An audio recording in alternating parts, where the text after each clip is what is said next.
हर खबर पर रहना चाहते हैं आगे तो डाउनलोड कीजिए एबीपी लाइव ऐप। हरियाणा के स्वास्थ्य मंत्री अनिल विज कोरोना संक्रमित हुए। अनिल विज को अंबाला के सिविल अस्पताल में भर्ती कराया गया है। 20 नवंबर को अनिल विज ने कोरोना वैक्सीन के ट्रायल में टीका लिया था। अनिल विज के कोरोना संक्रमित होने पर स्वास्थ्य मंत्रालय की सफाई, कहा वैक्सीन के 2 डोज के बाद ही होता है असर। अनिल विज को सिर्फ 1 डोज दी गई है। कोरोना वैक्सीन को लेकर देश में सियासत शुरू। विपक्ष ने पूछा मुफ्त में क्यों नहीं है वैक्सीन। कल सर्वदलीय बैठक में पीएम ने कहा था राज्यों के साथ वैक्सीन की कीमत पर बात चल रही है। देश में कोरोना मामलों की संख्या 96 लाख के पार पहुंची। कल देश में करीब 38,000 नए केस सामने आए, लेकिन 42,000 से ज्यादा लोग ठीक भी हुए हैं। एमपी में 31 मार्च तक बंद रहेंगे 8वीं तक के स्कूल। कोरोना की वजह से लिया गया है फैसला। 9वीं से 11वीं तक के छात्रों को हफ्ते में 1 या 2 दिन स्कूल बुलाया जा सकता है। देश में कोरोना टेस्ट के दाम कम करने की मांग पर सुप्रीम कोर्ट में याचिका दर्ज। याचिकाकर्ता ने कहा पूरे देश में आरटीपीसीआर टेस्ट की कीमत 400 रुपए की जाए।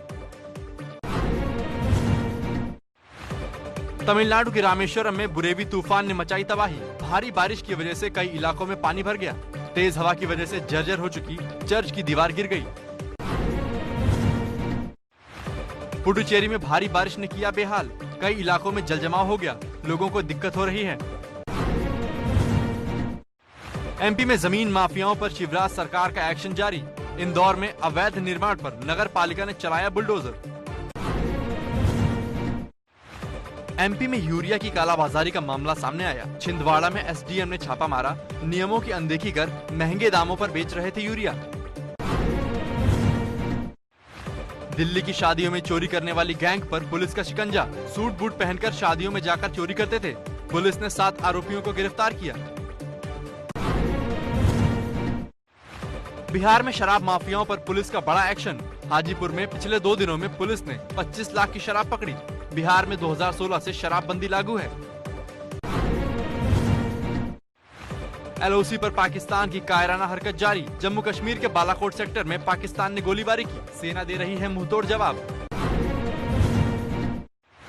ठंड और प्रदूषण ने बढ़ाई दिल्ली की मुश्किलें। आज दिल्ली के आसमान में सुबह धुंध की ज्यादा छाई रही।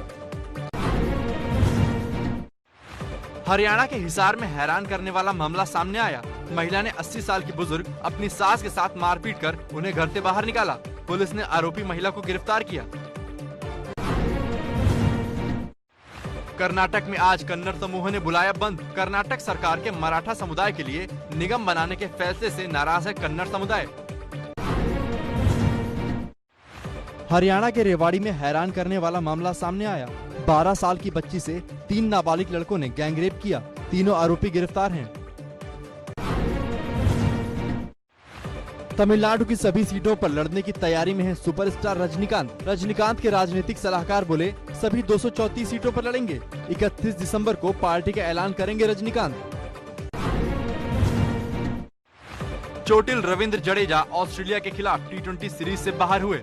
कल मैच के दौरान जडेजा के हेलमेट पर बॉल लग गई थी। जडेजा की जगह शार्दुल ठाकुर टीम में शामिल होंगे। लद्दाख में बर्फ की बड़ी मार। द्रास, कारगिल और जोजिला में जमकर बर्फबारी हुई। बर्फबारी की वजह से दूसरे इलाकों से लद्दाख का संपर्क टूट गया। नेपाल में राजतंत्र की मांग को लेकर बड़ा प्रदर्शन। काठमांडू में सड़कों पर उतरा हजारों लोगों का हुजूम। अमेरिका के नवनिर्वाचित राष्ट्रपति बाइडेन की सरकार में भारतीय मूल की नीरा टंडन को बड़ी जिम्मेदारी। बाइडेन सरकार में अर्थशास्त्री नीरा टंडन अमेरिका का बजट बनाएंगी। अमेरिका में कोरोना की दूसरी लहर ने मचाया हाहाकार। अमेरिका में हर रोज कोरोना से औसतन 1800 लोगों की मौत हो रही है। भारत की कड़ी आपत्ति के बाद भी कनाडा के पीएम की बयानबाजी जारी है। ट्रूडो बोले दुनिया में कहीं भी शांतिपूर्वक विरोध होगा, हम उसके साथ खड़े हैं।